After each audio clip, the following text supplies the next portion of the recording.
అన్నయ్య ఏమైంది అన్నయ్య? సూర్య ఏమైంది సూర్య?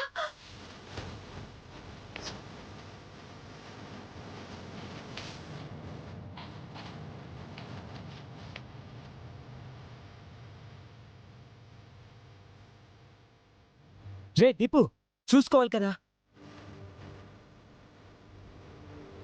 పర్వాలేదు చంద్ర. ఒక్క నిమిషం ఆగితే సంతకాలు అయిపోయేవి. ఈ ప్లాన్ కూడా నీరు గారిపోయింది.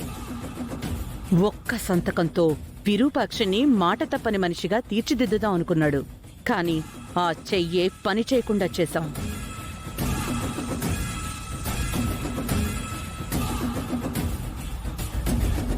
తమ్ముడు తమ్ముడు, ఈ విరూపాక్షి ఇంట్లో అడుగు పెట్టి పెట్టగానే ఇలాంటిదేదో జరుగుతుందని అనుకుంటూనే ఉన్నాను.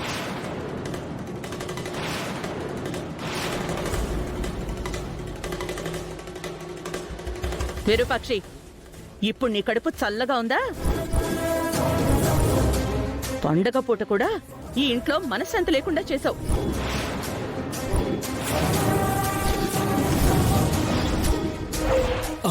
చంద్ర, సూర్యన్ హాస్పిటల్కి తీసుకెళ్దాం పద. ఇది మరీ బాగుంది విరూపాక్షి. నువ్వు రావడం వల్లే నా తమ్ముడికి ప్రమాదం జరిగింది అని మొత్తుకుంటున్నా, మళ్ళీ హాస్పిటల్కి నువ్వే తీసుకెళ్ళాలి అంటున్నావు.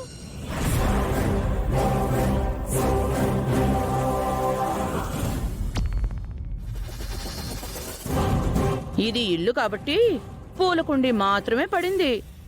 అదే బయటైతే అమ్మో అమ్మో అమ్మో అమ్మో, తలుచుకుంటుంటేనే చాలా భయంగా ఉంది. ఏం మాట్లాడుతున్నావు విజయాంబిక?